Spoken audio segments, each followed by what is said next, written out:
Hey, welcome to another episode of the Black Guy Tips podcast. I'm your host, Rod, joined as always by my co-host, Karen. and we are live on a Tuesday, ready to do some podcasting. We are. Find us wherever you find podcasts. Leave us 5-star reviews on Apple Podcasts. The official weapon of the show is Bone chair. an unofficial sport What about? and bullet ball. Extreme, extreme, extreme. Well, I guess first and foremost, Karen, do you have any banter today? Mm-mm. I don't have any either.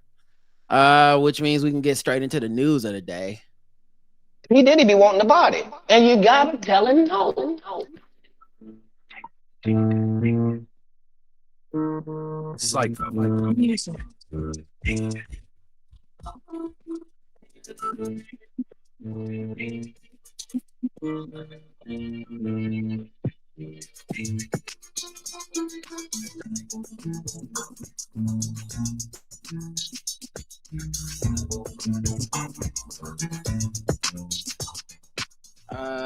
I don't know if you've heard, Karen, but Puff Daddy was arrested.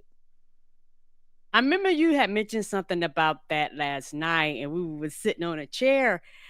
When you said it, I was like, I was like, whatever it is, it's something serious. Yeah. Well, we know he's been under investigation. It was obviously, to me, common sense. People kept speculating a bunch of stuff, but it's like they raided his house. They got a bunch of evidence. I think to corroborate the stuff that Cassie said. We saw the tape of him beating Cassie, meaning that the feds had somehow someone had gotten a hold of that tape that was still in his possession, and just somehow it leaked right after the raid, and it was beyond the statute of limitations in California to press charges. But the fact that that was out there, to me, was a significant, like, oh, this is just an eventuality. They can't get him on this, but that don't mean shit. Like, there's a bunch of stuff that is alleged in that Cassie civil suit that was eventually settled, that became public knowledge. Once that suit became public knowledge, the allegations become public knowledge, and the stuff she was alleging were things that could be corroborated. There were also things that would involve more people than just him. There were things other people experienced based in those allegations, like saying he blew up Kid Cudi's car or something like that's something that, and Kid Cudi went on Twitter to be like, yeah. So it was like, if that's just the tip of the iceberg, so to speak, eventually they coming for you. Feds don't do shit like raid and confiscate your property and then be like, all right. Yeah, they don't waste their time with no bullshit. So it seems, and they have a high conviction rate, and it seems that he was supposed to turn himself in today, I believe. But I guess they, for whatever reason, people are speculating reasons, oh, he's a flight risk, he was gonna leave the country or something. I don't know. I saw in some of the details about this that he actually was in New York because he knew he was going to turn himself in. So I'm not saying it's impossible, but it almost would seem counterintuitive to go to, because he lives in Florida, to go to New York to say I'm going to turn myself in, actually be there, and then try to escape out the country from New York. It's like, if you was going to do that shit, you should have did that shit in Florida. Ain't that truth? Like a week ago. So it sound, and to their credit, I reading some of the articles, the feds are saying he has been cooperative with the investigation or whatever. So that's not to say he's innocent or not. Of course, his lawyer is trying to spin that into like he's been cooperative, and now, I mean, that means he's innocent. That's what an innocent man would do. I don't know about all that, but Right. they thought he was enough of a flight risk that he is not getting bail. Damn. Yes. That ain't no joke. They was like, Yeah, his proposal to get bail leaked online or whatever. I guess it's public record. And it was like a pretty comprehensive thing, but it was mostly just focused on him being a flight risk. So it was like his people were saying, "Hey, we agree to bail. We'll give you all the passports. We'll put up property. We'll get some value. We'll get like this is the amount of money. I think it was like some ridiculous like $50 million or something. It was a crazy amount of money. But the point being, that's not the crux of the issue with Diddy. It's not just he will flee the country. That's not their only worry. He has a long track record of people claiming he intimidated them, which is one of the reasons I know everyone is really in a bloodlust right now, and I think everyone is feeling like very messy and salacious, and there's lots of jokes and a general atmosphere of euphoria around this, because finally we're getting this predator out of here, and also he's a celebrity and everyone's got jokes and shit. I'm not knocking those people, but I'm saying this, I try to stay grounded in like reality. And so I think what a lot of people want is like, who else was involved, what evidence is there going to be with other people, all this other stuff. I'm not a lawyer, but from the indictment, it sounds like he's the big fish, not like there's some other people that they're targeting, some cabal of people. It sounds like whatever. Like, this is the person that we want, right? And whatever witnesses they have, that they're witnesses to get Diddy, not witnesses to get other people. Whether I don't know what charges and stuff other people are getting, because that's not really in here. But the bigger picture being, he's the one that they're going after, and so he kept allegedly a lot of evidence of his freak offs, which we'll get into some of the details of those, which are pretty harrowing details. But right, that's the same thing R. Kelly did. It's just something about them seeing their work. If I don't know if that makes sense, that they feel like I want to keep this as a momentum. Memento. Yeah, memento. Memento. Yeah, memento. My bad. Memento. Yeah, it's just interesting because he's clearly implicated in all this shit, and people have had rumors floating around him for years.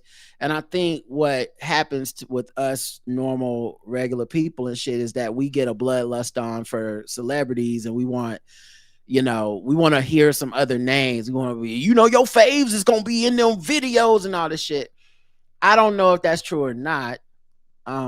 We'll see. Because I remember some of the allegations and stuff, and very little of those allegations, and these are not people that, like, I don't know why these people would be protecting anyone if they're gonna say Diddy did blank. I don't know why they'd be like, yeah, Diddy did something to me, but I'm gonna leave out that Jay-Z was there and he did something too, and I'm gonna leave out that so and so. So I don't know who all participated in this stuff, right? Whether they were also famous or not, but I think that's where the speculation is going, as if it's not bad enough. People kind of want it to be like a cabal of famous rich celebrities that are all doing it. Maybe that'll come out, maybe not. I just wouldn't be surprised if it didn't lean that way, because this will be like, how many times are we going to go through this where a prominent person gets taken down and all of us start talking about everyone else must be no and they must all be involved? And I'm like, I don't know. Epstein, he had a whole list. No one else went to jail. Him and Ghislaine Maxwell went to jail. No one else went to jail. Whatever evidence and list and stuff and allegations, period, nobody else. There's people that were accused by some of these women that still didn't go to jail. Right. I watched a documentary. I want to say one of them was like Alan Dershowitz or something. Didn't go to jail. Like, I don't even know if they brought charges. I don't like the idea that like all these rich celebrities are going to be implicated and go to jail. I'm waiting to see on that. Right. And it doesn't need to be that for me to see this is horrible. R. Kelly, no one else went to jail that was like some rich, famous celebrity. Everybody, he went on tour with Jay-Z. He did this. None of that. And there's no reason that he'd be protecting these people. There's no reason that if federal charges wouldn't have been brought up or prosecutors wouldn't have looked into these other people. So I don't know, because I don't understand the psychology of a person that would do some shit like this. To be honest, like I hope I never really fucking do.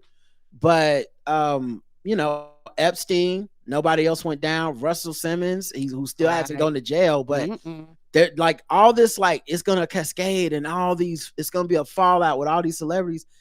I really do think, and maybe I'm wrong, maybe I'm being naive, but I really do think somebody that's into what is described in these allegations, I really think these motherfuckers are kind of one-offs in that, if like I would hope, maybe I'm wrong, but I would hope the vast majority of us, if we walked into a room and somebody was about to drug people and sexually assault them, the vast majority of us would not participate in it. I'm not saying everyone would go blow the whistle. I think I have other reasons to believe that that kind of stuff does, like, people don't tell. Right. But I'm not making excuses for these folks, but I have reasons to believe they don't tell that aren't I'm participating. I think there's a bunch of people that you think you're gonna do one thing, and whether it's cowardice, survival, fear, or just not giving a fuck about anyone but yourself, I think a lot of people, more people than would even know to themselves, because they never been in a situation, Right. so they think they're one way. Mm-hmm. I think a vast majority of people are not brave enough Mm-mm. to step up to a person that is essentially a tyrant, who has intimidated people, who people believe is involved in murders. I don't think, not just murders, but murders of famous rich people that everyone knew and think they murdered, and no one seemed to investigate or do anything about. I do not think everyone is as brave as they think they are. Right. I think They're just talking. and I'm not saying it to admonish them. Mm-mm. I think you can't know until you're in it. So right. I know it makes us feel good to be like, well, Usher knew. You mean Usher, who people think he was groomed as a child by this dude whose mom had to get him out of that fucking house, and like yeah, Usher didn't do anything. And like, that's kind of the pattern of people like this, is they put people in compromising positions where they either A, can't do anything, or B, whatever they do is like, well, I'm not going to jail. No one's ever held me accountable for shit. I'm going on 20, 30 years of this shit. I'll fucking kill you. And then what? You know? So I don't know that everybody is as brave when their life is on the line. Yeah, about to say that. Right. Like a lot of shit. It's easy to say what you will and will not do as long as your money, your time, your family, or your life not on the line. A lot of people talk big and bad until it becomes a reality to them.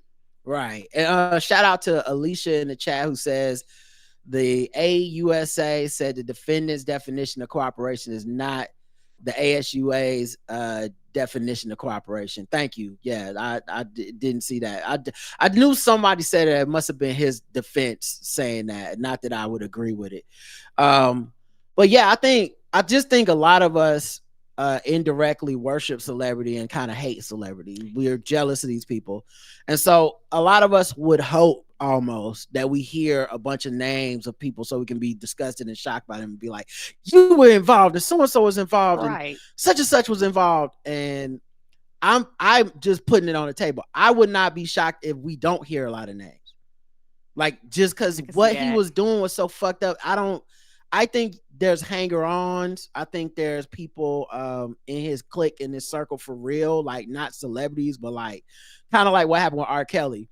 Everybody predicted all the celebrities are going down. The people that went down were the people who worked for R. Kelly and were in his entourage. And yeah, those were the people that circles. Yeah, right. Those were the people that covered up for him, that participated in it, that shared a bunch of stuff, that intimidated witnesses. Those people went to jail for R. Kelly. People forget when they were holding that R. Kelly documentary like premiere or whatever. And didn't they do a bomb threat? That's exactly what I was gonna say. What'd you think I was gonna say? No, I was trying to remember. I was like, I thought it was a bomb threat. Right. A guy called in a bomb threat. That guy went to prison basically for R. Kelly. I don't know why, because it makes no fucking sense. It's not like, oh, you called in a bomb threat? Well, clearly the documentary won't come out. It just made it more salacious and more people watch it. It just drew more attention and it made it seem more real. And it's not like any of us were like, must have been a random person. We were like, somebody trying to help R. Kelly did that. And ta-da, direct link to R. Kelly from this dude. And I'm thinking That's not a celebrity. None of us know that guy's name. Mm-mm. You know what I mean? So it's not like I just anyway. I won't be surprised if we're not sitting here months later and being like, "Wow, uh, I don't know. DMX was participating in these freak offs and shit." I wouldn't be surprised if a lot of stuff wasn't like that. But anyway, to these details, they're damning. And I do think anyone that did participate, if looking at this description, I don't know how they would have any real defense because it's the stuff they're alleging is just fucked up. So he supposedly recorded a lot of this stuff. The documents claim Combs forced victims into sex acts he called freak offs. Federal prosecutors claim Combs used force to cause victims to engage in extended sex acts with male commercial sex workers that he arranged, directed, masturbated during, and often electronically recorded. Yeah, that's the other thing. Like people, I think they're skipping over stuff, but when they're like male sex workers, to me, I'm like, yeah, that doesn't sound like he was like, hey, such and such celebrity, come over here and let's do it. Sound like the whole thing is for him. Whatever sociopathic thing is in his mind, this thing seems set up for his pleasure, not the pleasure of the guest. Obviously not the pleasure of these victims, right. You know. He allegedly planned and controlled the sex performances, which he called freak-offs. He often electronically recorded them. The freak-offs sometimes lasted days at a time, involved multiple commercial source workers. I think that should be sex workers. And often involved a variety. Really? Newsweek? How y'all missed that? Anyway, commercial sex workers are often involved in a variety of narcotics such as ketamine, ecstasy, and GHB, which Combs distributed to victims to get them to be obedient and compliant. I think GHB is what people consider the date rape drug, if I'm not mistaken. No. It's an illegal drug. It produces a feeling of euphoria, relaxation, sociability, increased sex drive. It acts as a nervous system depressant and poses a risk for dependent. Yeah, so I think I do think it might. I don't know if it's Rohypnol, but I do think it may be commonly kind of seen as that way. But yeah, it's just I mean, obviously people weren't consenting to that. Right. You know, and it's so wild because there's like a obviously a cachet of just evidence, quote unquote, of just stories and people talking about it, you know, because people have been doing interviews and shit around this for years. They pulled up a video of like a bodyguard of his talking about how they didn't drug the alcohol, they drugged the juice, so that when women would want mixed drinks, because women typically like to drink a mixed cocktail rather than some straight up alcohol, that it was in the juice, and that's what was drugged, and that's what would, you know, I guess, you know, get the women drugged. Oh, right. Let's see. The freak off sometimes lasted days at a time. Involved multiple commercial source workers. Oh, sex workers. I said that part. Days at a time. That's nuts.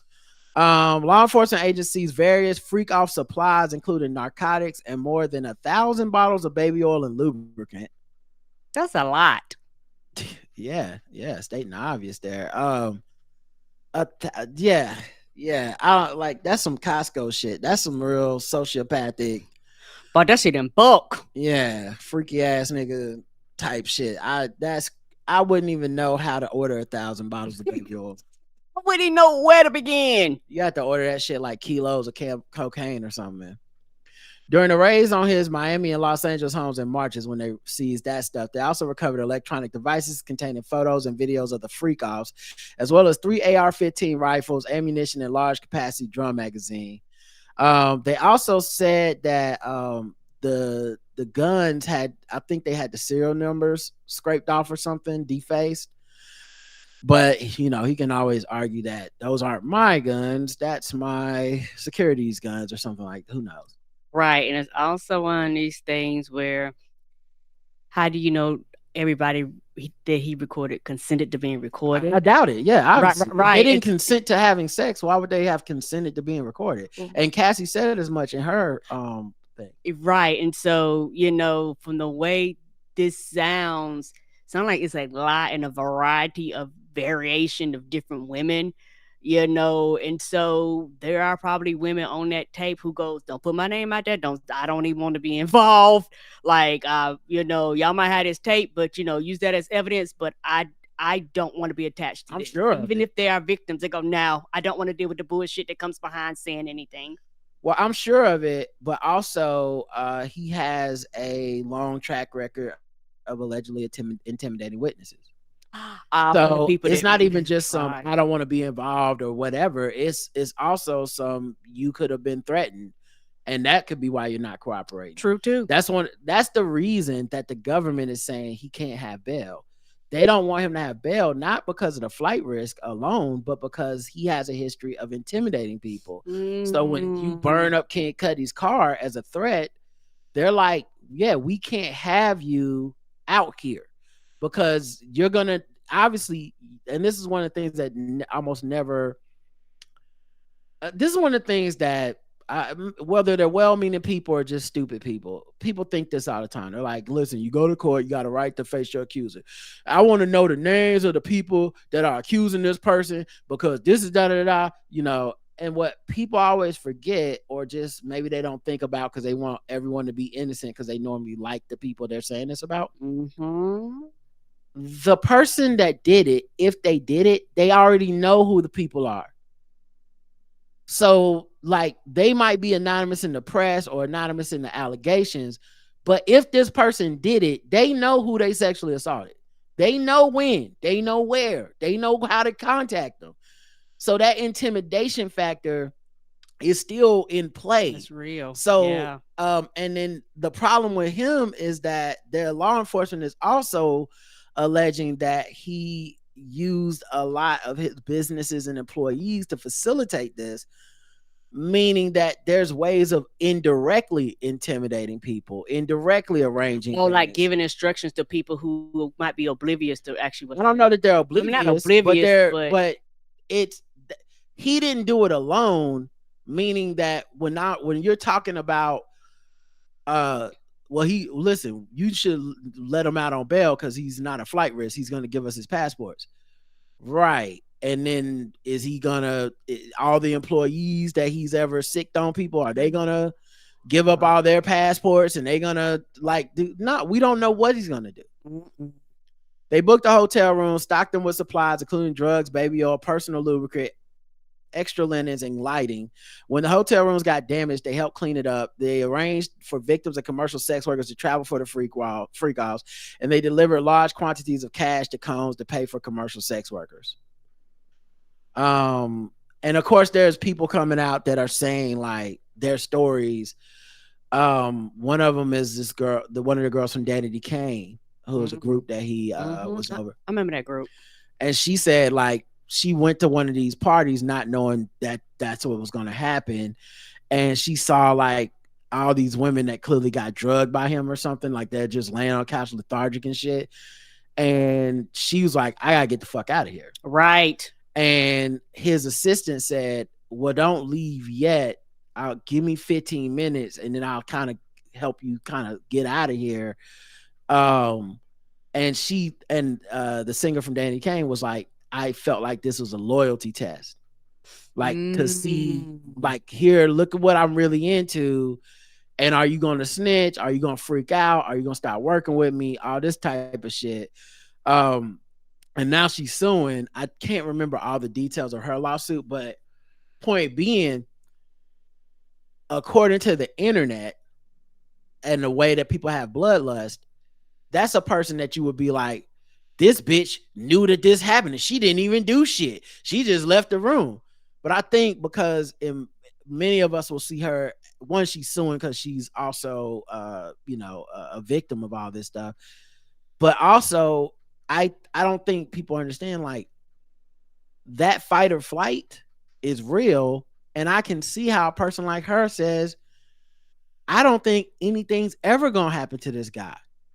Yeah, who am I to stop him? So I'm not going to be the one to start shit, because at the end of the day, I don't want whatever comes with going against him. And then I'm just another story of like, Diddy killed somebody and nobody did shit. And he was at the height of his career too. I just really think a lot of people have no real consideration for that part. But They're just talking. that's why I'm not doing the blame game thing. I mean, if you work for him, obviously, even though there's arguments there, but if you help facilitate these things, obviously, and he had so much money, I still remember he had a chef who sued him for like trying to make her serve food either during or slightly after one of these freak off orgy things.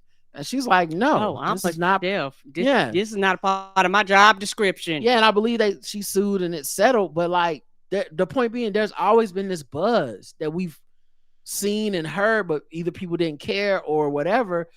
And the thing I'm saying is us not caring, the law not doing anything, those are just more reasons that if you're a victim, you're not coming forward. Agreed. If you're a person that has in any way could be implicated or feel complicit, you ain't coming forward.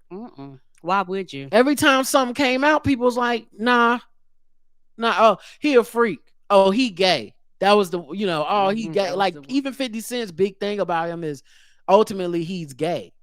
Like that's what's so funny to him about the shit. He's gay. He be fucking dudes. He fucked McMill. That's what everyone's talking about. That even if they think it's sexual assault, they were not talking about this in any seriousness. Agreed. It's all been like haha pop culture funny. And it's like, I don't think so. Right. The transportation for purposes of prostitution charge carries a maximum of 10 years in prison. His attorney spoke to the media outside the court, telling the crowd he came to New York basically to engage the court system, start the case, and it will start today.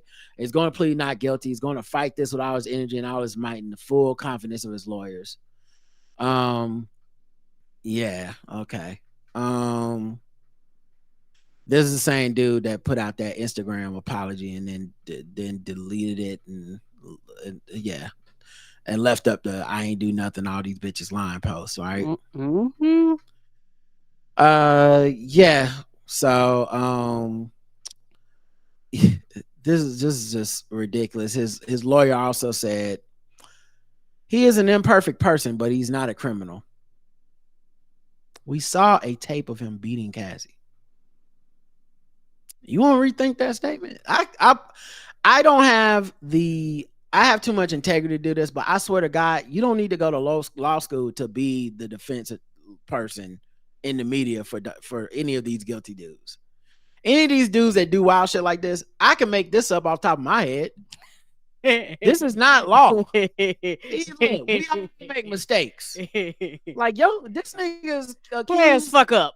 Right. This man is accused of being a prolific serial sexual assaulter, and you're like, hey, nobody said he was perfect. Okay? I'm just saying he's not a criminal. Okay? He been real cooperative with this investigation. And he moved to New York last week for the charges. And then, look, okay, reserve your judgment till the facts are out. Don't be out here just jumping to conclusions. So yeah, that's the main gist of it. RBO Day from Danity Kane posted a cryptic social media post. The purpose of justice is to provide an ending and allow us space to create a new chapter. Women never get this. I feel validated today as a win for women all over the world, not just for me. Things are finally changing, she concluded in the post. So yeah, man. I mean, that seems to be kind of where we are right now. Okay.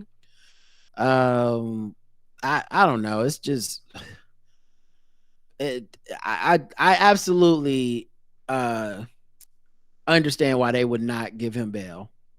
I do too. I understand the presumption of innocence shit, but this ain't a court of law. This is a podcast. I mean, I don't know how the fuck he didn't do this shit. Like all these details, all this evidence, all these women.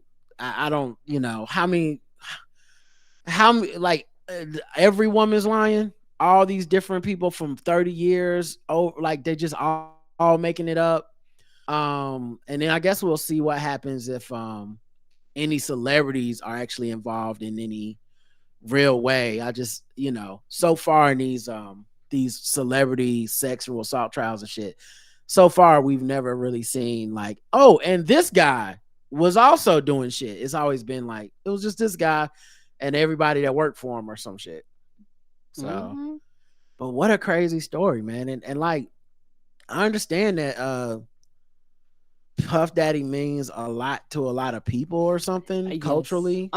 Yeah, because just the music and the influence, and you have a little. We're older, but you had a whole generation like they were little kids when he, was at his height and got started, and so for them, he is like their generation of music. So I mean, I would argue he's ours. he is ours too, but we were, I guess, a little bit older, and so Well, I don't. I mean, I think he came to prominence. The Bad Boy era is in the prime, like years of my youth, and that's when everyone was listening to music. I mean, I know what you're saying, but I don't even feel like I think it's our generation. Puff Daddy is our generation's guy. Like Gen X, that we have to claim him. Like he's not millennials. He's not no, I the wouldn't say that. Gen Z. He's clearly ours. Puff, because you can't say Biggie without Puff Daddy. You can't That's say true. the Locks without Puff Daddy. Mary J. Blige without Puff Daddy. Agreed. Mace. All these people. These are like household names for us in our generation of black hip hop. And this dude became a mogul and a household name during this era. And so I think a lot of this goes with our generation. I found an article. Yeah. So Diddy Dirty Money singer Kalina Harper denies witnessing abuse alleged in Don Richards lawsuit. So Kalina Harper, a former member of Diddy Dirty Money, I didn't know it's called Diddy Dirty Money, is now distancing herself from the controversy surrounding Sean Combs following accusations brought against him by singer Don Richard. In a lengthy statement released on Friday, Harper clarified her position, denying having witnessed any abusive behavior during her time working with Combs or his ex-girlfriend, Cassie Ventura. Harper, one-time cast member of Love and Hip Hop, emphasized that while she has no issue with Richard sharing her personal experiences, these accounts should not be generalized. While I fully respect Dawn's right to recount her experiences, I want to emphasize that her account reflects her personal perspective and should not be interpreted as universal truth applicable to everyone involved. Many of the allegations and incidents described in this suit are not representative of my experiences, and some do not align with my own truth. The controversy stems from a lawsuit filed by Richard, that's the woman that sued, who accused Diddy of sexual assault and abusive behavior, including incidents where she and other celebrities allegedly witnessed him physically abuse Cassie. According to the court documents, Richard and Harper reportedly once urged Cassie to leave Combs after witnessing his mistreatment, leading to threats from the music mogul. Despite these weighty accusations, Harper's recent statement has made it clear that her experiences working with Combs were different.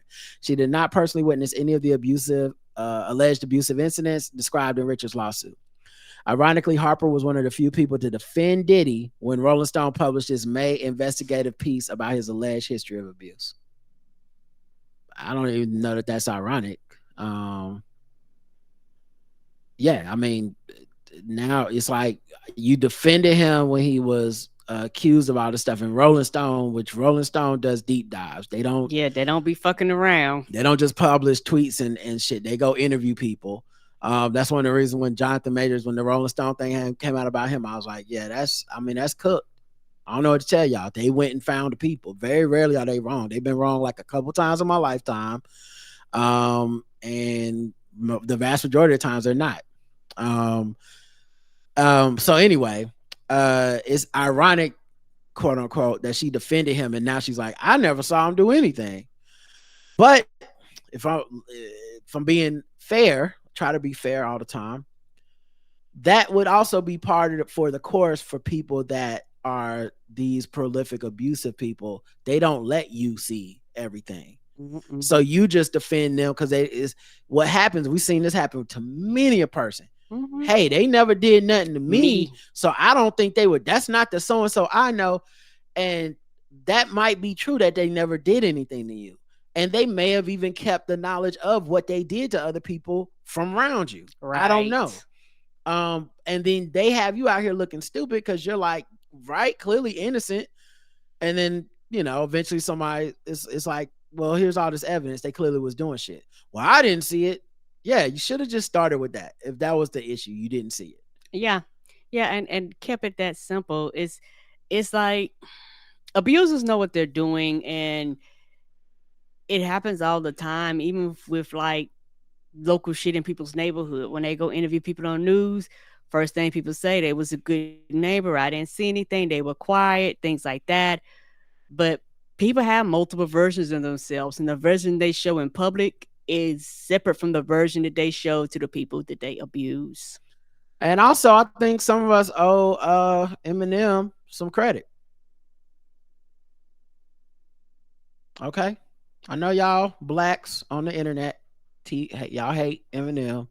He was never good. I know some of you have texted me, called me and shit, because I'm the only person willing to admit the truth that Eminem had a great run and he's very talented. Yes, he did.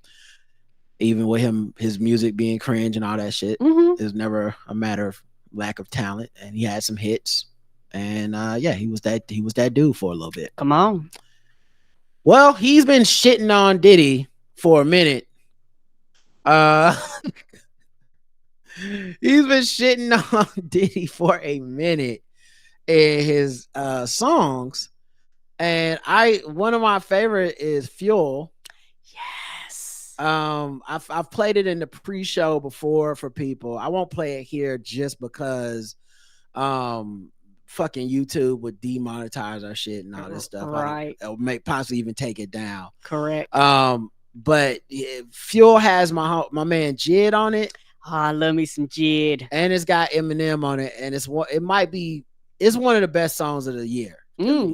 And a beat it fucking goes, because it's two amazing lyricists, and they're just going back and forth, and just like really, just like the kind of thing where you need to go back and listen to shit multiple times because there's so many different meanings. Mm-hmm. But my favorite part of this, as great as Jid is and how much I love him, it's Eminem's verse, and it's how he talks shit about Puff Daddy that really. And I didn't even. This song recently came out. I didn't catch it the first time, which I know for many of y'all that's normal life. For me, when I tell you this almost never happens to me ever, where I don't catch the double, triple, quadruple meaning of some shit. Very few artists can pull this off and make me go, wait, let me rewind. What the fuck? He did it. Matter of fact, man, you know what? Fuck it, dog. I don't care about monetizing this. Y'all need to hear this shit. Hopefully I don't take it down. What? Suggest they? What? That's making this say? It's like where my homies out west state. Yeah, we can just say I'm like an RAPER. Got so many essays. So right there he says, because like where my homies out, he basically starts with like, I suggest that y'all don't test me like an essay, essay like you write for a test in a class or something. Or like essays, what Latino people call themselves out on the West Coast and stuff in certain neighborhoods, people that hang out with Dr. Dre. But then he says, we can just say I'm like a RAPER. Now that is not rapper. That is missing a P, right? Mm-hmm. The first time I heard it, I thought he was spelling rapper because he spells it with the confidence of rapper, right? And I said, did he misspell rapper? That's weird. So he says, I'm like a RAPER. I got so many SAs. Means sexual assaults. That's a abbreviation kids use online and on TikTok. So yeah, so you'd be like, they had SAs, right? I'm like a raper. I got so many essays. Wait, he didn't just spell the word rapper and leave out a P Diddy. Mm-hmm. Puff Daddy, right? He didn't just spell it.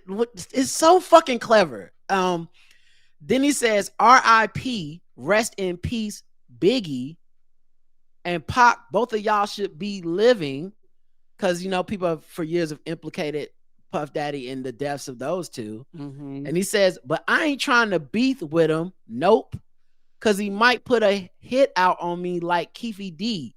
Get him. Keefy D is the dude that went to jail, who said that Puff Daddy ordered this murder or put this bounty out, and he never got the money. He's done multiple interviews admitting to it. got like arrested recently, like just this like last couple years. Yeah, because he kept talking about it. Yeah. Yes. And then of course, as soon as he got arrested, like I ain't do it. He says, ain't gonna be on no beat, silly. I beat the beat silly on the grind like teeth gritting. So basically, he's basically that he's back to just being like I'm the shit. But the point is that is if he's gonna be beefing with me and he's gonna have to kill me, basically. Like I'm not gonna stop talking shit, and obviously it won't be no rap beef because nobody in the world is gonna out rap me. So he gonna have to tell KVD to come kill me, put a hit on me, which is insane when you think about living in a world where we really do think this man put hits out on people that got killed.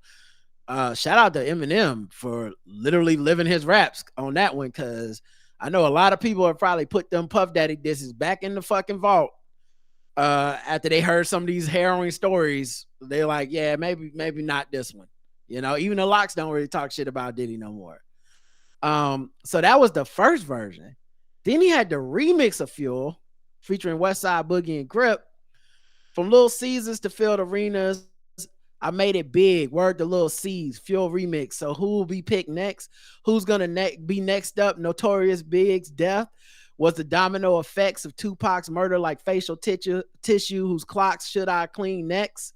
Puffs till he's in police handcuffs. Guilty, will he step up? Like G, never turn himself in.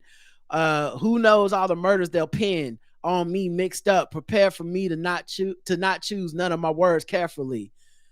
This motherfucker is really on Diddy's ass, and he said he wasn't gonna stop until he turned himself in. And so I guess Eminem is the real hero here, guys. We thought it was the U.S. Attorney's Office and the New York City's people. I think it was Eminem. Eminem was like, y'all gonna have to arrest him. I'm gonna keep rapping about him until y'all fucking come get him. So yeah, that's just my goodness. And I think that's all the Diddy stuff. That was a lot of stuff though. Let me make sure I got everything. Yeah, all right, that was all the Diddy stuff. Oh my goodness, what a time. He Diddy be wanting the body, and you gotta tell him no. It's like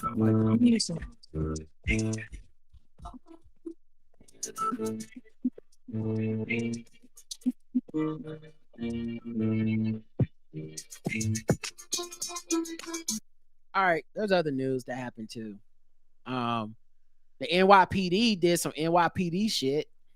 Okay, what happened? So they got these rules about, hopping the turnstiles, not paying your fare, which is about $3 to get the subway. Okay. And somebody evaded the fare, and the police started shooting in the subway, just underground. And they shot an innocent bystander in the head, and apparently he has his family saying he has brain damage. You shot bullets in the fucking subway. They're claiming the fare evader had a knife, but then they said the knife they recovered was the wrong knife. So it's like, did he have a knife? You did a shootout of a fucking $3. One of the other people that got shot was a police officer. So they shot a cop shot a cop.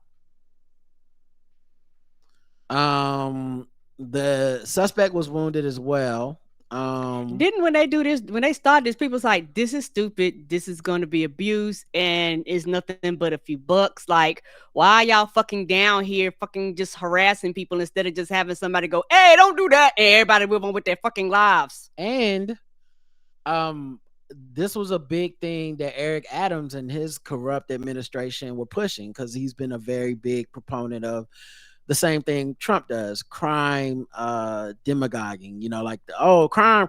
I'm the only one that can stop crime. Crime is so crazy.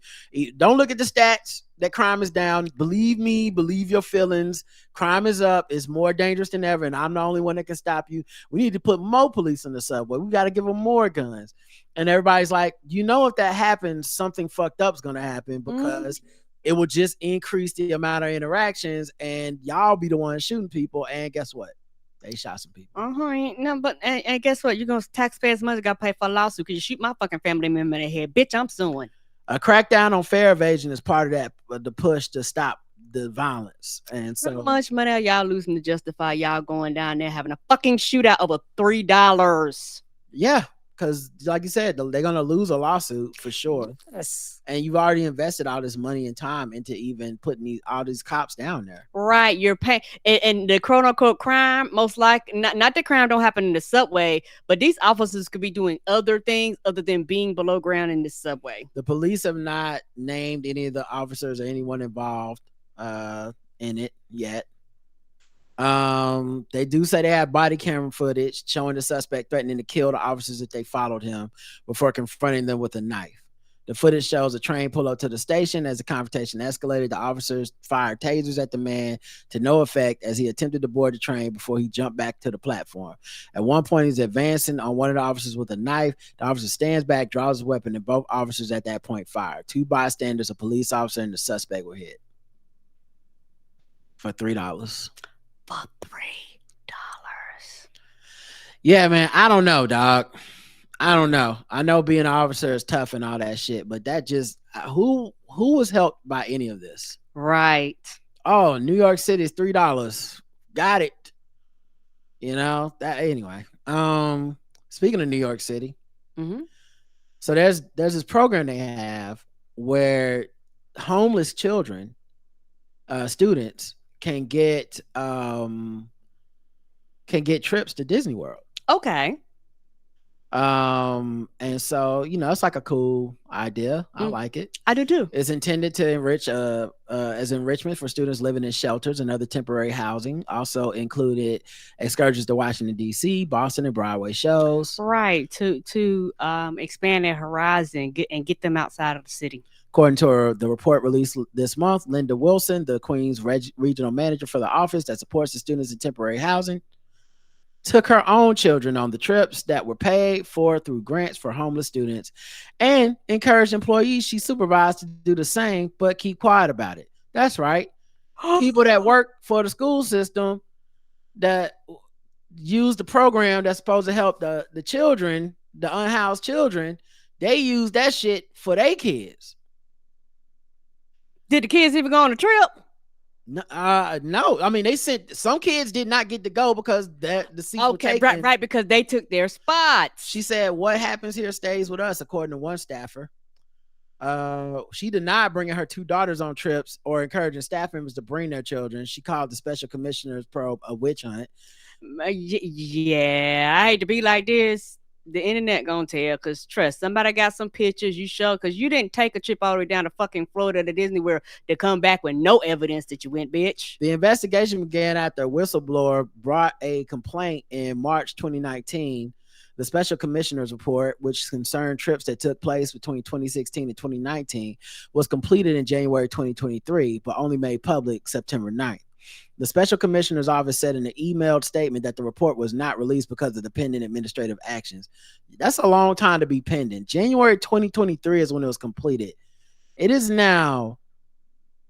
It's September 2024. So that means you went a whole calendar year of 2023 with no administrative actions, and then 9 more months. And y'all like, the reason we didn't put the report out is because we was gonna do something and we didn't want to put it out till we was done.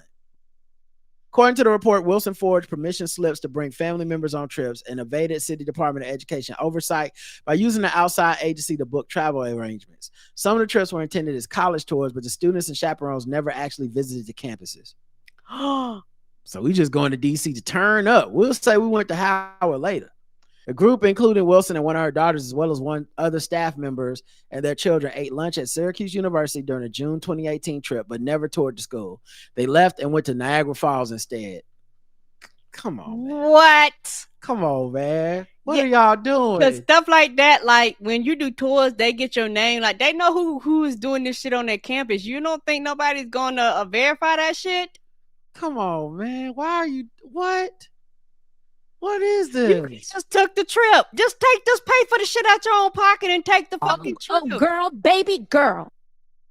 The special commissioner's office recommended that Wilson and other staff members faulted in the report be fired. Yes. And that they be required to reimburse the school system for the family members' trips. Yes. Wilson told the Post that she's retired and was not fired. The Department of Education spokesperson Jenna Lau said in a statement, all staff identified in this report are no longer employed by the New York City. So that's what they do. They let you resign or retire, probably getting pension and everything, and then be like, because if they fire you, well, they don't work here anymore. Yeah, if they fire you, you don't qualify for it. It don't matter, bitch. You stole the money. Take your retired ass. I want my money, bitch. I'll take it out for you. Get your check. Meanwhile, those children never got to go on that trip that it was intended for. Never got to go on this trip. Man, New York City, man, they corrupt as fuck.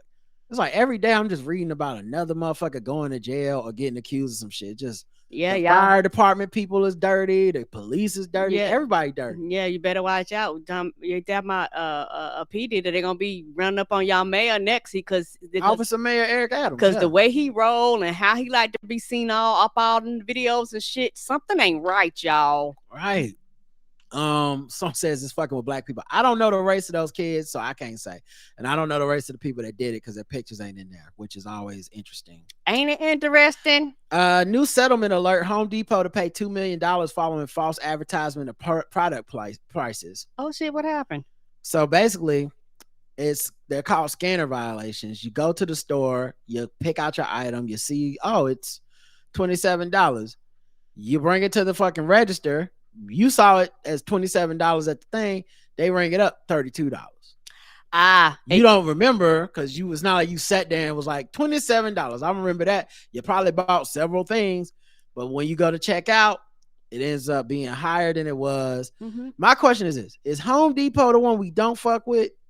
Or is it Lowe's? I think it's Lowe's. It's Lowe's. Lowe's is the one that's racist and fucked up. Yes. God damn it. And also can't win for nothing. But also it's one of them things where they can't stand the people that actually remember the price, the people that actually put up a fucking fit, be like, nope, this is $7.99. You need to correct this.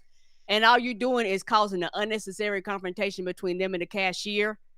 Because, now the cashier has to get the manager to adjust the price. I mean, most people don't give a fuck, or either they don't pay attention. But there are some people that will be very angry. Well, I know you're right. I'm just saying. I know you're right. I guess you're looking at my face trying to decipher what I'm thinking. I'm not saying that doesn't happen. I think that probably does happen. I just think obviously they've done the math, and it's worth stealing from everybody, and for the one Karen that catches it. And I'm sure they act like, oh yeah, I didn't know. And who knows how much the cashiers and employees are even in on it? Because I would doubt that they are, because it makes them no money. You know what I'm saying? Right. So like, why would I tell a cashier like, hey, it says 27, it's really gonna be 32? And then the cashier's like, I wish they changed the fucking price. I'm tired of adjusting prices. Yeah, this is corporate malfeasance. Yes. Like this kind of shit happens at the top because that's who gets this dollar, not the there's no incentive. There's not even like a commission or something. I don't believe in those places. But yeah, despite not admitting any wrongdoing, because companies never have to, they got to pay $1.7 million in civil penalties in addition to $277,000 to cover investigation costs and support customer protection efforts. And if you ask me, that's not enough, because I guarantee you, as long as they've been doing this, they made that and some more. They're all across the goddamn country. As part of the settlement agreement, Home Depot will be required to implement a price accuracy program to avoid similar issues in the future. They always get to do that, right? Like, hey, we're going to create a new program. No one else needs a program. Everybody else says the price is what it is. Mm-hmm. Y'all like, oh, we got to start a new program. That'll fix it. Then y'all will understand. We didn't mean to steal y'all shit. We'll do 2 stories on women reproductive health, and just one of them's harrowing and one of them is just less harrowing. Okay. The first one is just more women have had their tubes tied after Roe V Wade. I 100% can see that. Was overturned. I'm sorry. Go ahead. I 100% see that. And that shit, they're going to go after that shit next. Eventually, they're going to tell you can't have your tubes tied. I agree completely with you. What's funny or not funny, what's ironic, it's already hella hard to get your tubes tied. Yes, it is. Just as is right now. They demand like counseling. There's like a bunch of shit. You gotta like many times that you have to have already had some children.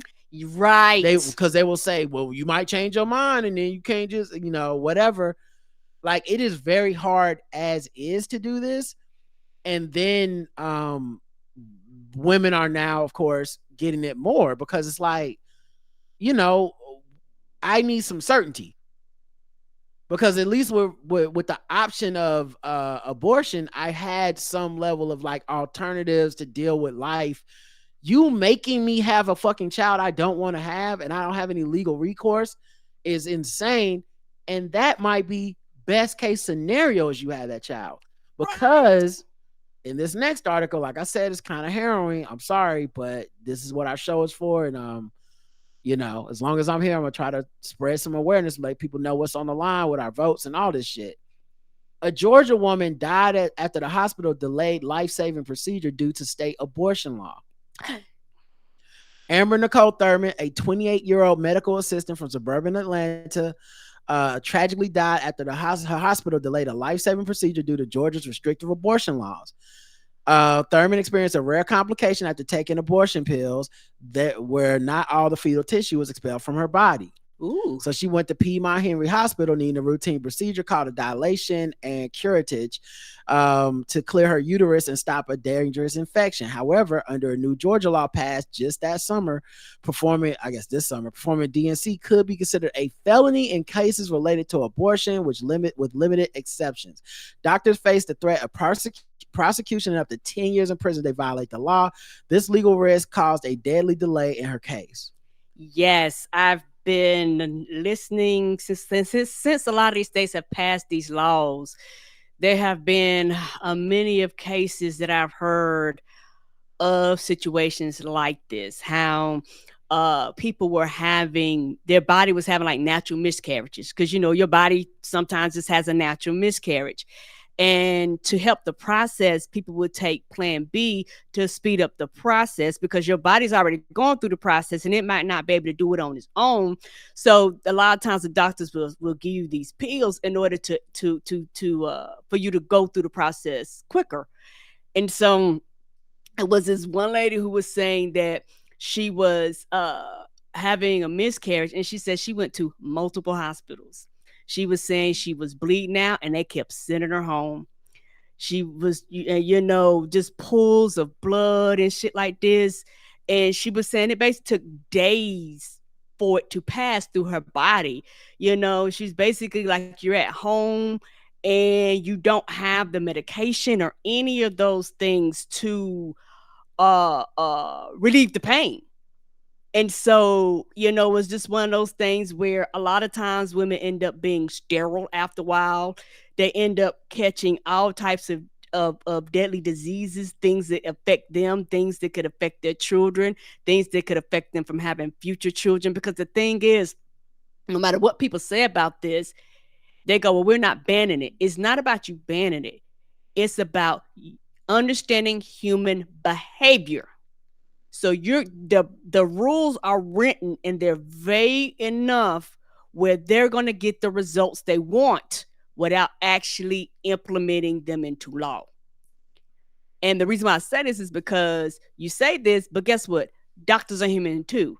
So all of a sudden, you come in there, they're going to send you back home. You come in there, you're going to have to go to multiple hospitals. You come in there, you're just going to have to leave the state and go to a completely another state to get these procedures done that before you could just get done. Yeah, and a couple things I want to add on to that. I agree with everything you just said, but also this is what this law wants. Right. The Republicans want a climate of death and fear, mostly fear, because what they're really saying is I want a woman to be afraid to take an abortion pill because if there's a complication, who knows if the doctors will take care of her. And I want the doctors to be afraid to assist a woman in a reproductive health emergency. I want them afraid because this ain't house. Not every doctor standing on a Hippocratic oath and gonna go to jail for you. Not to mention many counties they don't have a lot of doctors. There's been places that had to close up, like entire birthing wards in rural areas where they're like, I'm not dealing with this shit. They like, just I didn't get into this for this, and I don't want to be in prison for 10 years where everyone on Twitter and shit is like, yeah, man, that's fucked up, but I'm in prison. Right. Because it is a law, and people let that law happen. Um, and then obviously it affects. This is a black woman. It's gonna affect a lot of black women the most because we know black maternal health is in crisis in America. It is the most complications. The most complications many times over, and the odds of a black woman being in this situation is very high compared to their counterparts. So yeah, it is extremely disturbing. She spent 20 hours in agony. Her infection was worsening. Doctors hesitated to perform the necessary procedure. Her condition quickly deteriorated. Her blood pressure plummeted. Her organs began to fail. The infection spread. By the time the medical team decided to operate, it was too late. And what a thing that I keep thinking about with this too is those doctors will probably now not be prosecuted, right? Because more than likely everyone's going to say it's just a tragedy, and Republicans don't actually want their laws to be associated with this part of it. But technically, they probably still broke the law. Yes. Because they did end up trying to help her. And I think if she would have lived, they would have prosecuted. Because they would have wanted to make an example of the doctors and her. But this right here, I don't think they'll prosecute. Maybe I don't know if to say I hope I'm wrong. I don't think I'm wrong. I think they don't want us thinking of the tragedies these laws were going to have that everyone said they would have. That Kamala Harris sat on that debate stage and described to Donald Trump's smirking face, and that other Republicans dismissed out of hand like that. The fuck is she talking about? That doesn't happen. Meanwhile, they're making up lies that babies are getting killed after they're out of the womb. Like, this is the kind of insanity we have running for office in this country. The Senate just voted against IVF, like the right to IVF. All these Republicans going, hey man, it's not about IVF. We would never do that. You needed 60 votes today. They didn't get them. It was like 51-44. Why is anyone in this country okay with these people holding office? Right. Why are you okay with them making decisions about anyone's body? None of these motherfuckers are doctors. And they want to put the doctors in jail. Because some fucking man in the sky that don't even wrote for a book that didn't have any of this shit in it.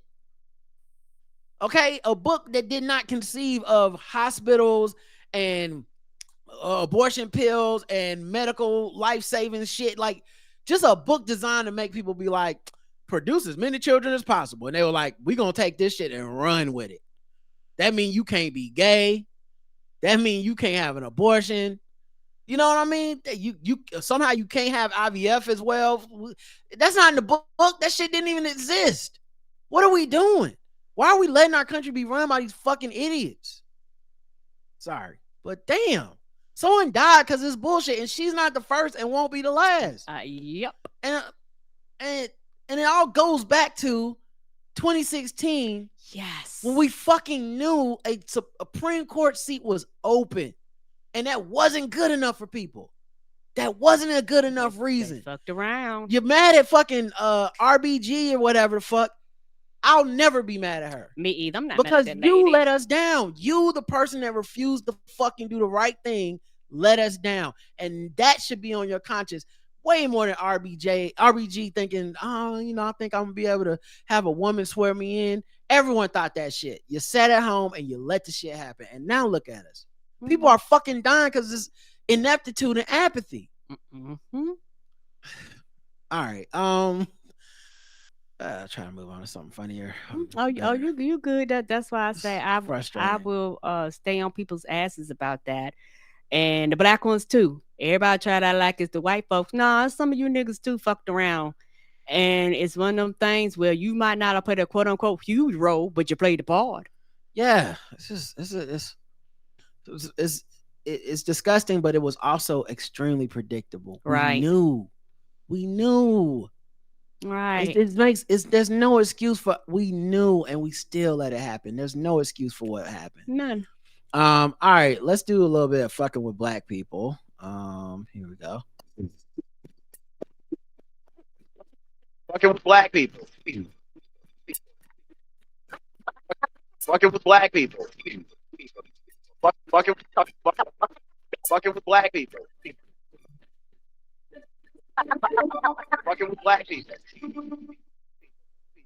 And don't forget, the Supreme Court did say that experts in their field are no longer the authority if a judge decides they're not. So don't think that shit don't extend to birth care. Right. Don't think that shit don't extend to reproductive health, because some of these motherfucking Christian right-wing Trump elected judges are definitely gonna be like, well, I just disagree. It's like, well, fetus isn't viable until, well, I fucking disagree. It's a life at conception. So fuck y'all gonna do. Anyway, Karen, do you know who Rich Lowrey is? He's a National Review editor-in-chief. I believe he's a Republican. National Review is a Republican outlet. So he went on to Megyn Kelly's show. Okay. Or Megyn Kelly, as I like to call her. Make America Great Again, Kelly. Well, she's doing her like podcast out of her house now or whatever. You know, like I don't think she's on TV. She was terrible. Well, she had an interview with him, and they were talking about the Haitian immigrant story. But finally, he said something to the effect of, look, if we have to create stories in order to bring attention to what's happening, the media, he admits they made it up, right? As opposed to, and if you listen to the full clip, he says, by drawing attention to what's happening on the ground, it's just, as this like line goes online, you don't hate the media enough. Go ahead. You remember Alternative Facts with Kellyanne? They did the same thing. She wasn't saying you make up fictions and pretend they're facts. You bring other facts to bear in the debate that are being ignored. And that's what he was saying. And I loved it. Now, they are talking about J.D. Vance, and they're essentially making an excuse. This guy's making an excuse. It sounded like she was trying to call J.D. Vance out for being a liar. But I think he picked up the baton and went, no, he's not a liar. It's different than lying. He's just using alternative facts, which aren't lies. They're just other facts that people aren't talking about. Alternative facts are lies. Yeah, we had a person that left a comment on our YouTube talking about immigration and how, like, if you don't live in a sanctuary city, then you can't speak on this or whatever the fuck. I'm gonna tell you like this, player. I know black people aren't all pro-immigration and shit. And this podcast here, I don't think we are like pie in the sky liberals who just go, listen, let everybody in. Like, we're not like that at all. And I understand that immigration is an issue and that all this stuff that comes with immigration and new people coming into a place is an issue. I think he said he was in Chicago or something, and that's a sanctuary city. I understand all that shit. Here's the thing now that you got to think about. It's two things. Then why the fuck would you need to lie, nigga? Then give me a problem that's happening. You don't need to make something up if it's a problem, right? Like, why would you need to make up they're eating dogs and cats? What are the real problems that 10,000 Haitian immigrants here legally coming into your city?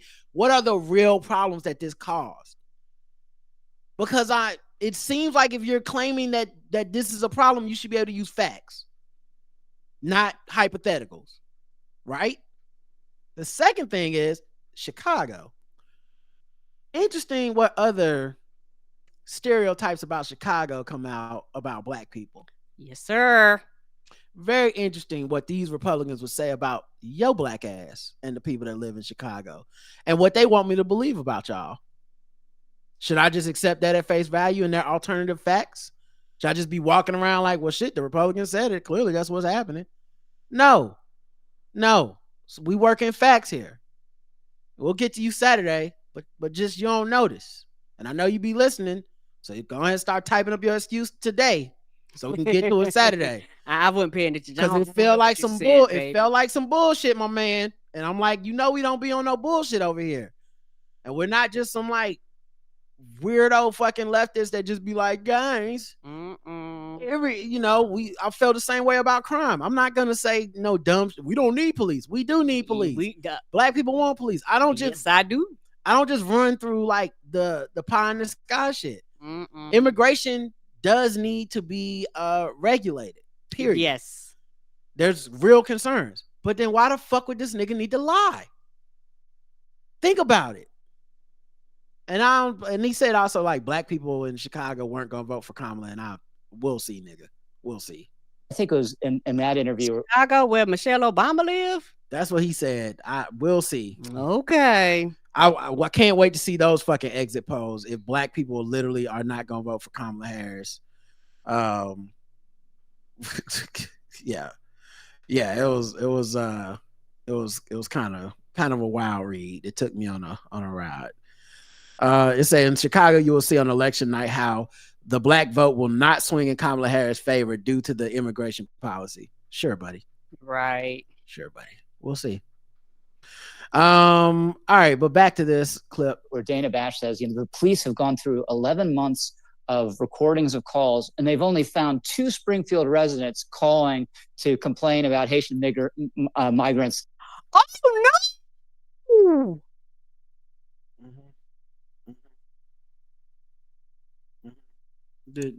You okay, Karen? Did something happen? Oh, no! Did something happen? Thanks, noob. It just. Oh no! Yeah, it just came out of him, didn't it? Oh no! Honestly, oh my God, it's coming out of her. I can call my father Jesus. How I love him and trust him. It just hopped out, didn't it? Oh no! On a Sirius XM, just hopped out on him, didn't it? Facts to bear in the debate that are being ignored. And that's what he was saying. And I think it was in that interview where Dana Bash says, the police have gone through 11 months of recordings of calls, and they've only found 2 Springfield residents calling to complain about Haitian migrants taking.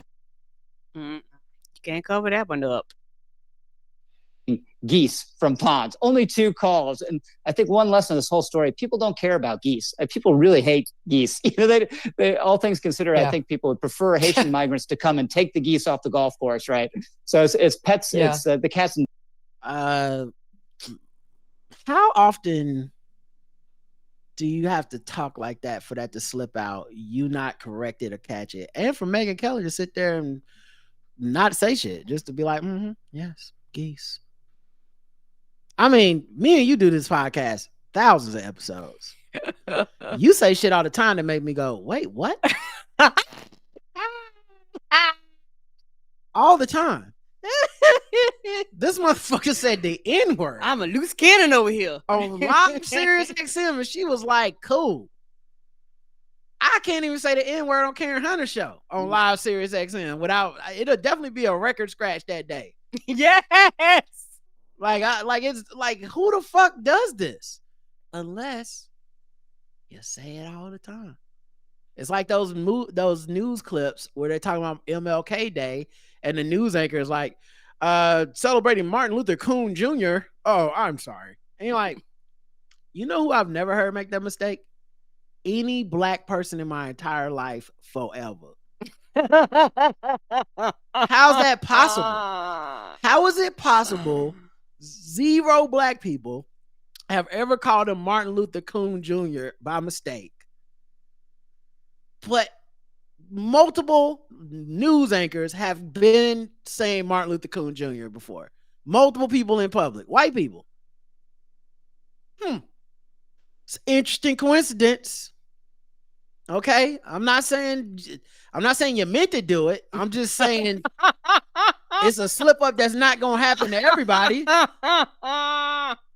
Okay, I mean, I'm not saying a white man can't love MLK. I'm sorry if people think that a white man can't enjoy Black history. All right. I'm sorry. I'm sorry. I really am. I'm sorry if people think that a white man can't love Martin Luther King. Now, he did have an excuse. Okay. He says that he was trying to say Haitian migrants and immigrants,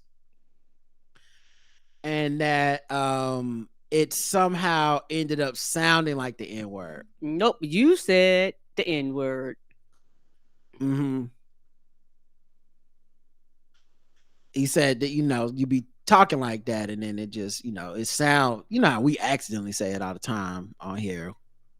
It's like, I'm immigrant, you combine immigrant and you combine Haitian and you combine migrant, and you just next thing you know, it's a lot of G's and hard R and Haitian N-word. That's it. So yeah, he claimed that that's what happened. I'm not buying it. And that's why that dude that left that comment on our YouTube is dead ass wrong. Because they letting you know what they thinking. They not thinking about immigration. They not thinking about whatever the fuck you talking about, sanctuary cities. They don't want these N-words, the same thing they call black people from Chicago, in their fucking cities. Right. They don't want them in their country. The country they stole from a bunch of N-words. Right. 0 to 100. This gets a 75. Yeah, okay. I get you. I'm gonna give it a flat out 100. It was funny too, but that's why I gotta give it 100. Because the thing is, you know what? You're right. It does. I bumped my scope. It deserves 100. Now it was funny. Yeah. But it still deserves 100, and I am 100% fucked with. Right. Because it's fucked up. And it's one of those things where you talk about this often and you say this often and your brain went on autopilot and forgot you was on the radio. Yeah. Like, I actually think he didn't mean to say it. Mm-mm. I just don't think that makes it any less racist. Right. Only a racist man could do that. You know? As soon as I heard it, I thought, uh-oh. To the man that waited on me at the Starbucks down on Main. I hope you understand. Nope, sir. When I put on that t-shirt, Mm-mm. the only thing I meant to say is I'm a Skinner fan. No, sir. The red flag on my chest is somehow like the elephant in the corner of the sound, and I just walked them right in the room. You forget the gold chains, I forget the iron chains. Oh, that song will forever be my top funny song. R.I.P. Robert E. Lee, but I gotta thank Abraham Lincoln for freeing me. You know what I'm saying? It's real. It's truth. That song is my unintentional jam. Oh my God. Reports of the KKK distributing flyers spreading anti-Haitian sentiments in Springfield, Ohio are sparking outrage online. On Saturday, Noah Lannard, a reporter for the magazine Mother Jones, shared a terrifying flyer that the hate organization is currently handing out. Springfield has currently been the subject of bomb threats and panics thanks to unsubstantiated rumors regarding Haitian migrants stealing and eating the residents' pets. Donald Trump and his running mate, J.D. Vance, have helped fuel such harmful rhetoric. Now it appears things are escalating. I'm sorry, but that person's comment is going to bother me forever because... Do you want to address it now? No, I did. It's going to bother me regardless, Karen, because okay. I can't... That shit sound like some coon shit. And the more you read about what these Haitian people are dealing with based off of fucking lies, you don't sound like... I don't know how you think you sound, but you sound... I don't know what's so hilarious. Oh, I know. You're a coon. The Haitian people black. In America, yes. What are you doing? Coons will be coons. What do you want me to say? Black people in Chicago are not going to break for Kamala Harris. The majority of black people will vote for Donald Trump or not vote, I guess, or vote third party. The ones who vote. That's what you want me to believe. I don't believe you. I don't believe that. Maybe I'm wrong. Maybe I don't know the history of Chicago. Maybe someone could write in and be like, black people have not voted for a Democrat ever in Chicago, whatever the fuck. I can't imagine it.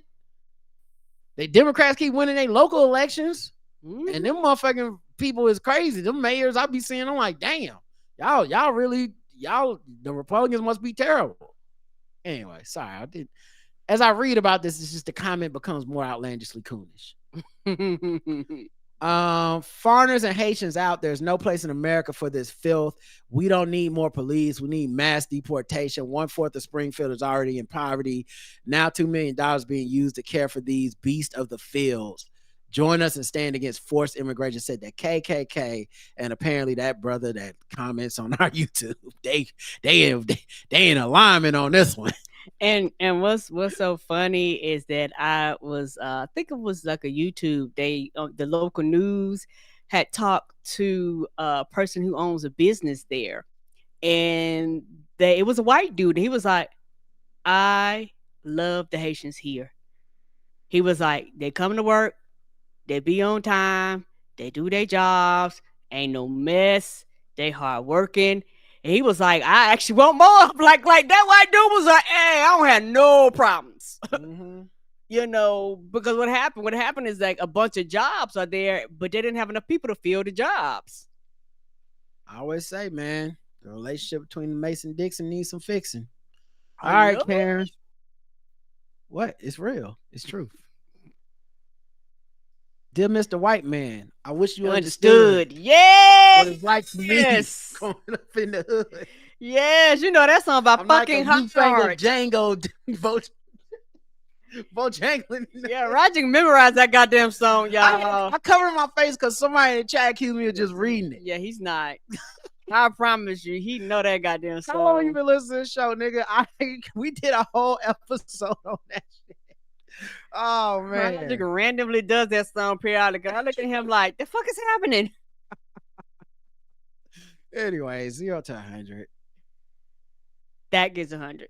Yeah, Dracarys for me. KKK. It doesn't get more racist than that, unless you're a black person that claims Chicago is gonna vote for Donald Trump. then maybe that's a little more racist. Like maybe you a little bit more, than that person. But god damn, boy, y'all just be saying shit. Give me the facts. Give me the facts, dog. I'm gonna let you slide on that comment. Next comment you get blocked, sent into eternity. All right, let's get into the last thing. Let's get racist ourselves. Okay. This time for the race. This time for the race. This time for the race. This time for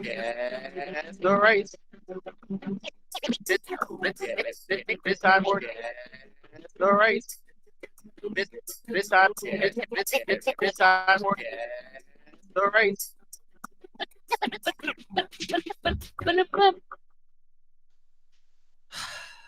Let's get to the news.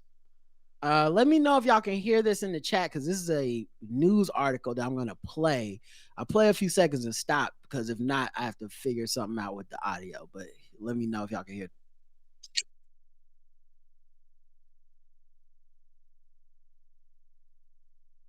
Oh, no. So y'all in the chat, let me know if y'all can hear this, that clip. Yes. I know there's a slight delay. It is. And then if y'all couldn't hear it, then I had to figure it out. So no, says him to call. All right, I can figure this out, guys. Don't worry. I got us. Let's see. I think if I open another browser. Okay. And paste and go. All right, not yet. Gotta let it load. Now let me know if you can hear. All right, well, turning now to a bizarre story in the district. A man caught on camera in the middle of a lewd act, and it happened not far from a high school. DC News Now's weekend anchor Ben Dennis obtained that video. He spoke with the owner. Ben, what are you learning about potential consequences here? Well, Annalisa, imagine finding part of a cucumber in the grill of your own car. You discovered how it got there, and even worse, why. Part of a sex act that happened right behind these homes directly across the street from Dunbar High School. Oh, and we've stopped. Ain't the grill the front of the car? Yeah. Yep. It was fucking a cucumber on the grill of some stranger's car. Oh. I know. At least it wasn't on Instagram Live. Oh, Mama Michelle. The video you're about to see at the very moment that cucumber is used in the sex act for obvious reasons. Right now, police are looking for that suspect. A shocking sight in broad daylight. I was so disgusted and freaked out. It was dinner time just after 5:30 Friday when a man with an apparent lunchbox crept into Catherine Baker's driveway, lodged a cucumber in her SUV's grill. Now we're guessing the race of the man, not the woman whose car it was. The man. Okay, everybody? Let's get on the same page. To see if the coast was clear and began performing a lewd act. I want my neighbors to know and keep an eye out for this person. I want parents to be mindful. There's a lot of kids. They're high school students. They walk by themselves. Now, my favorite detail is that after performing the sex act where they put the cucumber in the grill of the car, then placed it in his butt, it seems, he's seen smoking a cigarette afterwards. Oh, guess somebody got satisfied. It was good to him. Make sure you get his fruits and vegetables that day. The cucumber made him come. To and from school. The alley where this happened is a stone's throw from Dunbar High School. Just children walking around. You just have neighborhood kids, elementary school, middle school, and high school. Right. So it's just a kid-friendly neighborhood. So definitely want to get him out of the way. The police report then details what's also quite clear in the video. The suspect chose to keep going, this time in plain view, and even appearing to notice the camera, recording the whole thing before putting the vegetable back in the lunchbox and walking away. It was that in the lunchbox. Well, at least he recycles. You don't want to. This is why we wash off our produce. Okay, we don't. Yes, please wash your produce off. Make sure you wash your produce. You don't know where it's been. Maybe he took tossing salad kind of literally. Oh no! I don't know. eye contact that really unsettled me because it then continues for longer than one would imagine.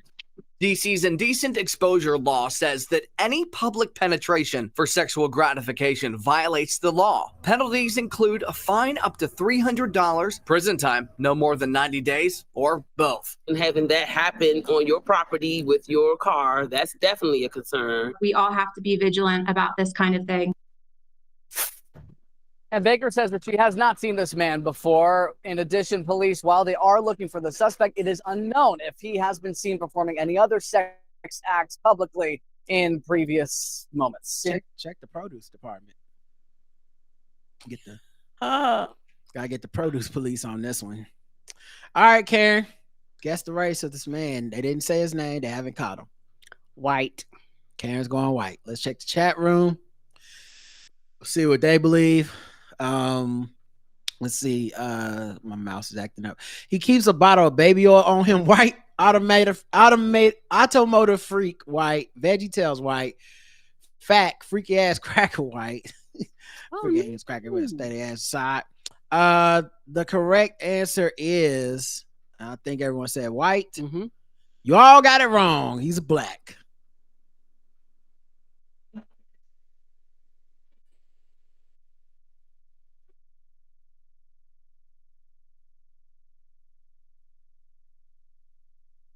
Yeah, I guess he wanted to leave some seeds in the cucumber. This is him. They blurred his face out. Now, why would you blur his face out? Time just after 5.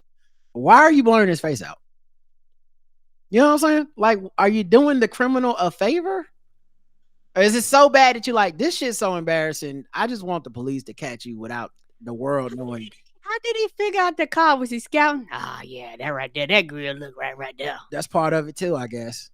You're like, yeah, I need a Nissan. Don't work the same with a Honda. The Fords don't cut it for me. Oh my goodness. Nasty. All right, let's go to the next one. A DeKalb man is accused of attempted murder in a peanut butter stabbing. Oh shit, a sticky situation.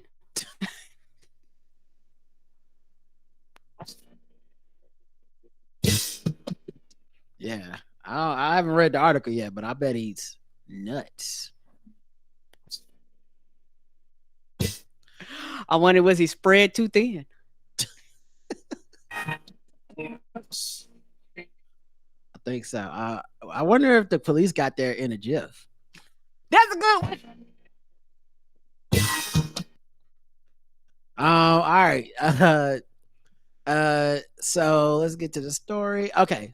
A DeKalb man suffered serious injuries Sunday after police said another man, now charged with attempted murder, stabbed him with a butter knife during a quarrel over peanut butter and jelly.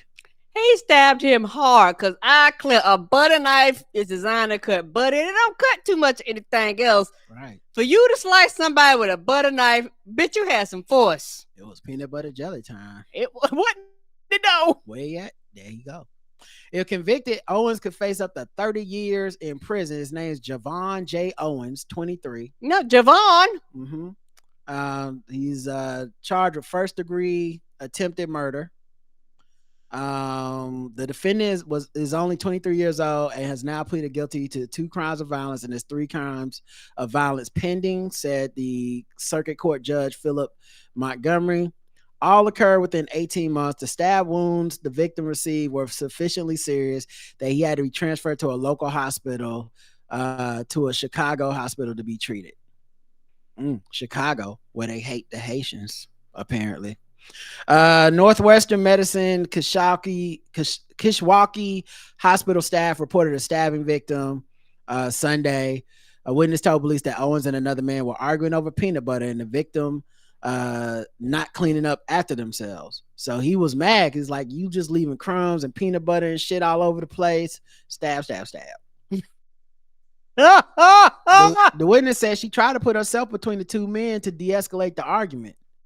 But then they started sticking together like peanut butter and jelly. Oh, how ironic. And then he pulled out a butter knife and swung it over her shoulder. The witness said she told Owens to leave to cool off. Well, yeah, that's the problem. You got to take the edge off, just like a peanut butter and jelly sandwich. She brought the victim to the hospital. The man was transferred to Chicago hospital to undergo further treatment after he suffered 5 stab wounds. God damn, I fell a butter knife. It happened because he left some peanut butter and jelly on the counter. So they started arguing. Owens put out the butter knife, and then the victim began throwing punches at Owens. The victim told police he didn't realize he'd been stabbed until he became lightheaded. The victim suffered lacerations to the left side of the hip, lower left back, right armpit, back of his right shoulder bone, and right side of his collarbone. Woo. When police that bitch wasn't nothing but a butter knife. When the police asked the victim if he believed Owens would kill him, he said yes, 100%. He'd had a sharper object, I might be out of here. Doctors said the one told the police that one of the stab wounds punctured an intestine. Damn. I guess he won't be intesting that dude's patients anymore because I'm still amazed at what kind of force you get know. with a butter knife.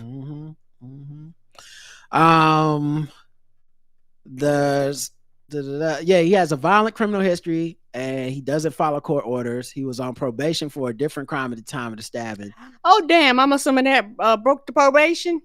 I guess so. The only thing that's in his article, he's not a Haitian. Interesting. No, they didn't say that, but still. Owens pleaded guilty to January 20th, 23 aggravated robbery. He also pleaded guilty to a January 16th burglary, during which police say he broke into a drugstore and stole prescription medication. Damn, all of the crimes. He was sentenced to 180 days in jail, 30 months probation, and drug addiction and mental health treatment. Okay. Guess that didn't take. He's represented by the public defender's office and expected to be in court 9 a.m. October 21st. Karen, guess the race of Mr. Javon J. Owens. Black. All right, Karen's going black on this one. All right, let's see what y'all decide. His skin tone is brown, just like that peanut butter. You got peanut butter in his chocolate. Black. Menace to Society. Black. After he did it, he said, I can't believe it's not butter. Black. Javon is black. Toya says this is a migrant, black Haitian migrant. Really. The correct answer is everyone said the same thing. You all got it right. Black.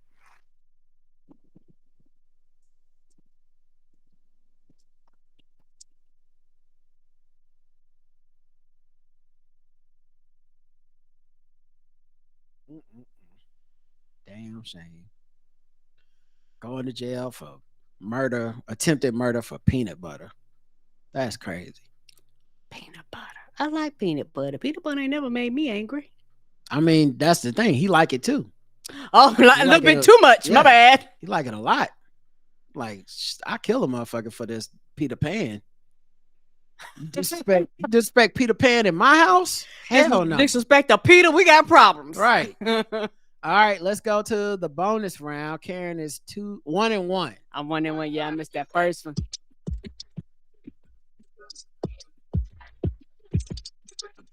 It's time to guess the race.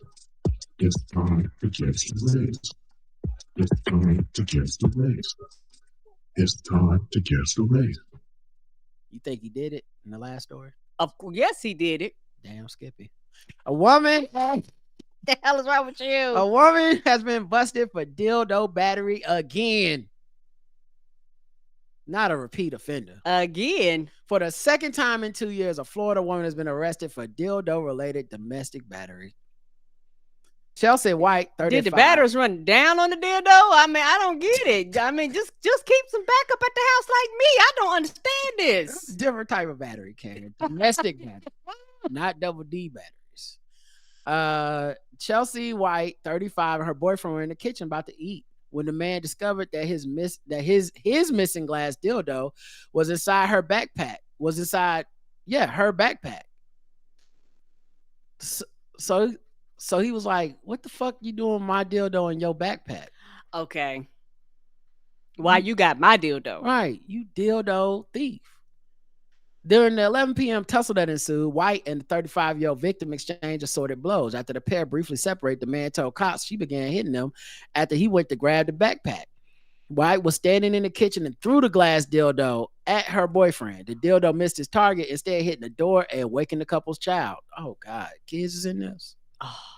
And not trying funny, I know that was loud as shit because them glass dildos, they're you know, they got to be made of good material and they're really thick and shit. So it might have made a fucking hole in the door. Yeah, because you can't, I mean, you definitely don't want that shit cracking. Mm-mm. Like, it's probably harder to crack than a bulletproof window. It probably is. Because that lawsuit would fucking destroy somebody. Yes, sir. So he subsequently grabbed the bag and walked away from the property. She was located. Oh, she did that. And then she was located hours later and arrested for domestic battery. She is locked up in county jail in lieu of $1,000 bond. She was arraigned on Wednesday. When questioned by deputies about the recent confrontation, the victim said White was arrested in the past for a similar incident where they got into an altercation over a dildo. Man, that's gotta be so embarrassing to tell the cops.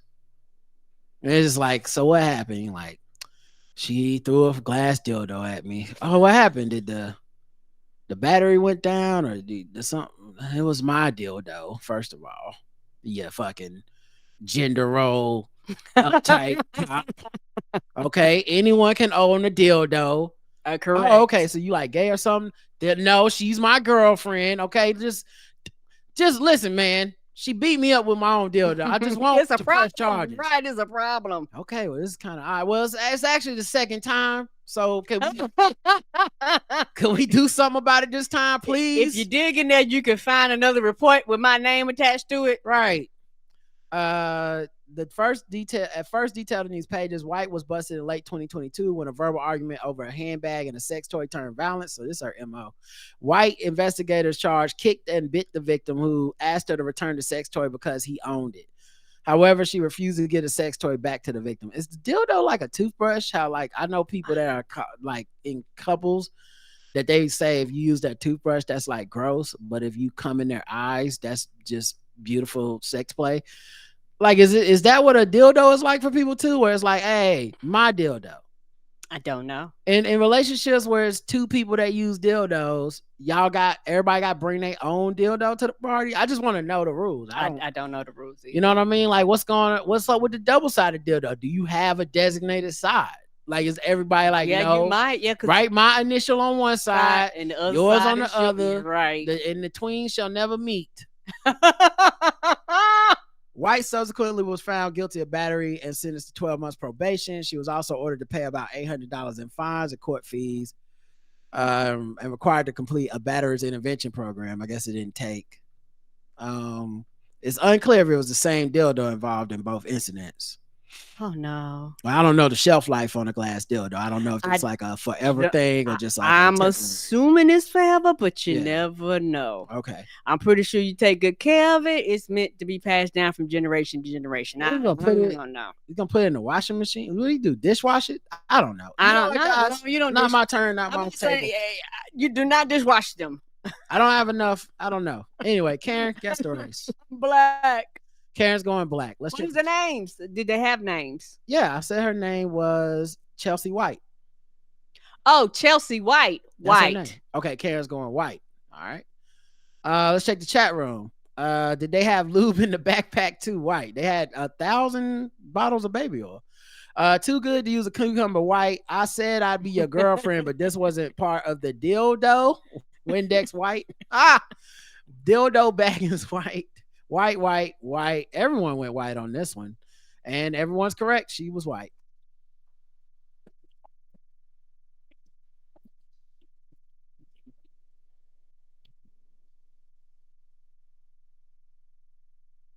Do they have to submit the dildo in the evidence? I'm pretty sure they do. You know? If it was used as a weapon. Do you get it back when they done? That's a great question. I don't know. How does Do that they work? just keep it as evidence? Is it just there forever in case they got to run DNA on it? And he's like, you just gonna find my DNA on it. It's not. All right, let's get to the last thing. It is sword ratchetness time.